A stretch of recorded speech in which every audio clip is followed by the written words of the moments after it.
Kalau kita lihat deretan orang-orang terkaya di dunia, kita bisa lihat bahwa profesi yang paling banyak melahirkan orang-orang super kaya itu berasal dari pengusaha atau pebisnis.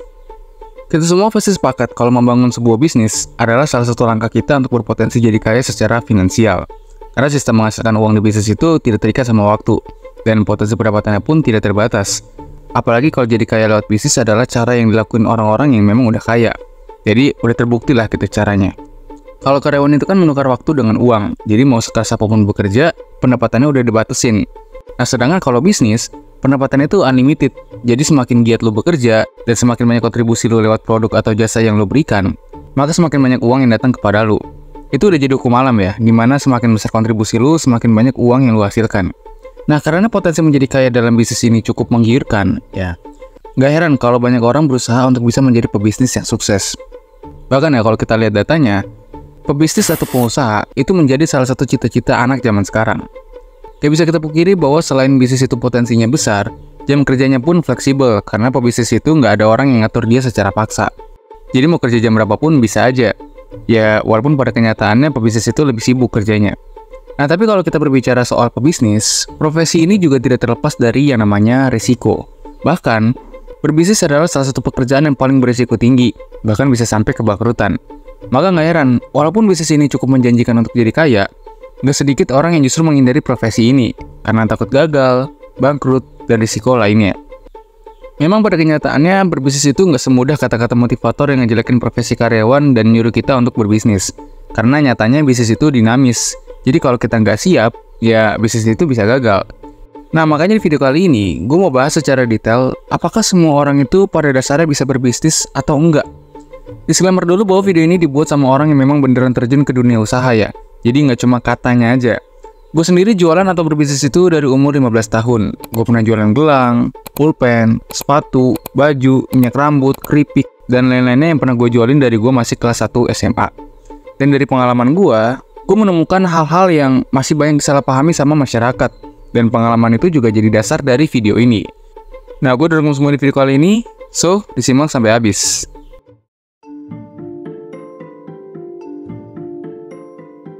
Sebelum kita masuk ke pembahasan yang lebih dalam, gue pengen kita semua tahu dulu kalau entrepreneur dan entrepreneurship itu dua hal yang berbeda ya.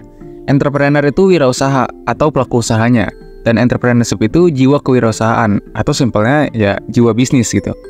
Nah, entrepreneurship itu terdiri dari berbagai macam sifat, mulai dari kreatif, inovatif, pintar melihat peluang, pantang menyerah, dan sifat-sifat lainnya yang harus dimiliki setiap pengusaha. Tiap orang yang menjadi pengusaha, mereka tuh harus make sure kalau mereka punya sifat-sifat tadi. Karena kalau mereka nggak punya entrepreneurship, usaha mereka akan sia-sia. Untuk jadi entrepreneur, gue rasa tiap orang bisa kalau sekedar jadi entrepreneur.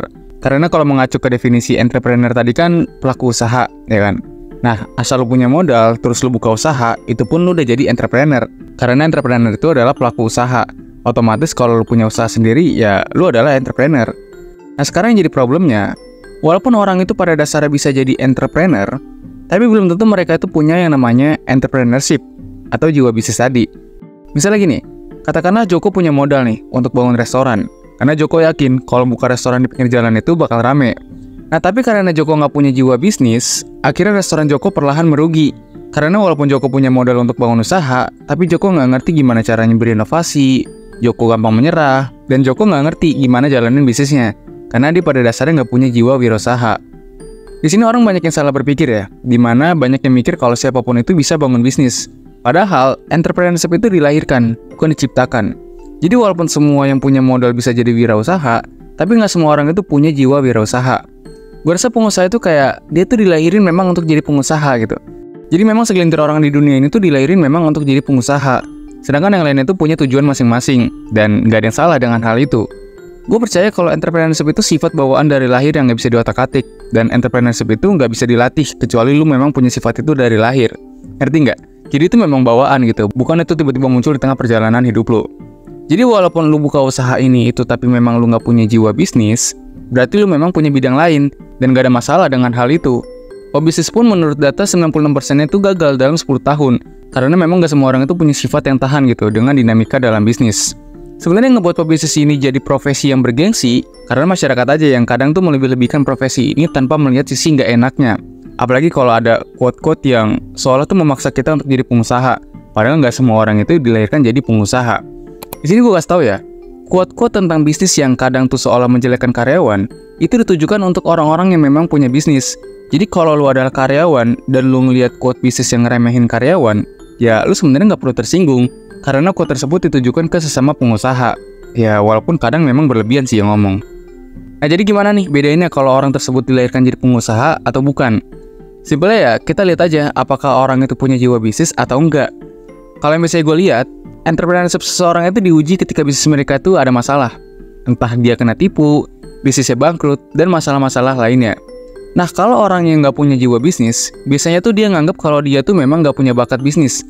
Dan dia ngerasa kalau bisnis itu adalah mimpi buruk gitu buat dia. Dan kegagalan-kegagalan itu akhirnya ngebuat dia kapok untuk coba berbisnis lagi. Nah, sedangkan kalau orang yang memang punya jiwa bisnis, ketika bisnisnya ada musibah, stres sih pasti ya. Tapi kalau orang yang memang dilahirkan untuk jadi pebisnis, dia tuh ada keyakinan sendiri kalau itu memang bagian dari proses. Ini kedengarannya mungkin simpel ya, tapi pada kenyataannya emang susah untuk bisa punya keyakinan tersendiri kalau kegagalan itu cuma bagian dari proses.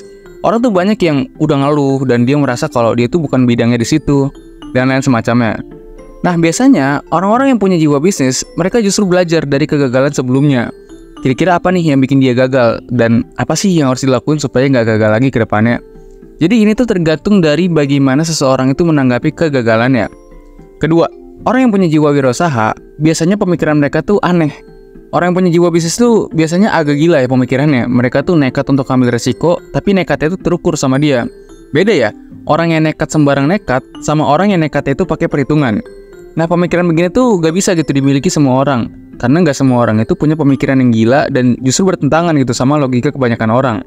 Jadi kesimpulannya, walaupun siapa aja bisa jadi entrepreneur asalkan punya usaha sendiri, tapi gak semua orang itu punya entrepreneurship. Karena sebenarnya ada faktor-faktor lain yang tidak terlihat. Nah, ini kita bahas selanjutnya.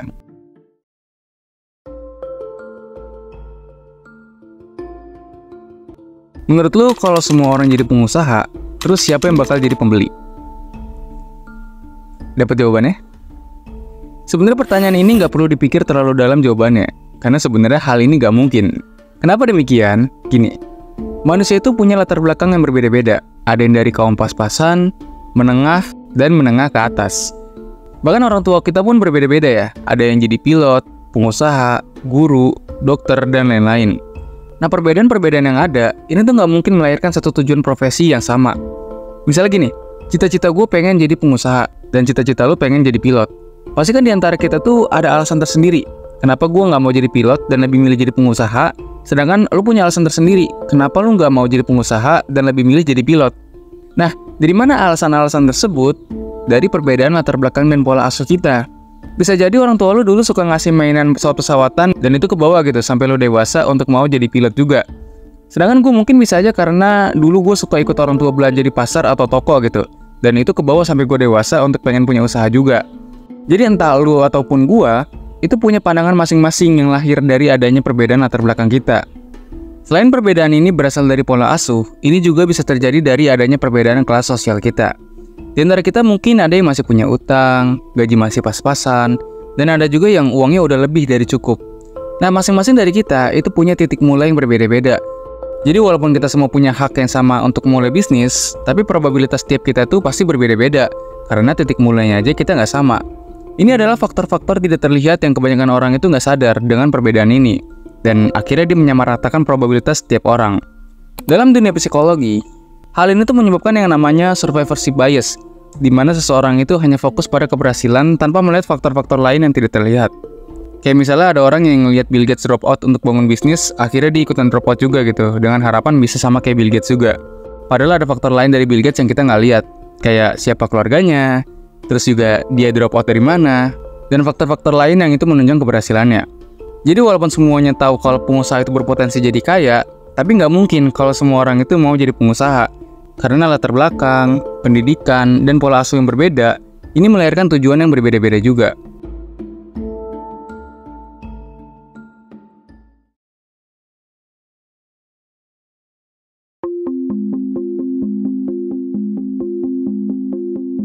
Hal yang lebih penting daripada membuka bisnis adalah mempertahankan bisnis. Karena kalau sekedar buka bisnis, itu mah gampang. Yang susah itu kalau mempertahankan bisnis sampai bertahun-tahun. Dan untuk mempertahankan itu, kita butuh yang namanya jiwa kewirausahaan atau entrepreneurship tadi. Tapi sayangnya, nggak semua orang itu punya yang namanya jiwa bisnis. Banyak yang bisnis berhenti di tengah jalan karena memang pemiliknya itu nggak punya jiwa bisnis. Dan sebenarnya nggak salah sih dengan itu. Kadang memang yang membuat bisnis itu bergengsi adalah pandangan masyarakat aja yang terlalu melebih-lebihkan pengusaha gitu. Padahal nggak semua orang itu dilahirin untuk jadi pengusaha. Justru dunia ini bisa berjalan karena nggak semuanya itu jadi pengusaha. Ada yang jadi karyawan, ada yang jadi dokter, arsitek, dan lain-lainnya. Tapi walaupun begitu, gue rasa walaupun bisnis memang bukan untuk semua orang, tapi nggak ada salahnya untuk siapapun coba berbisnis. Karena bisa jadi, kalau lu adalah salah satu orang yang dilahirin untuk jadi pebisnis.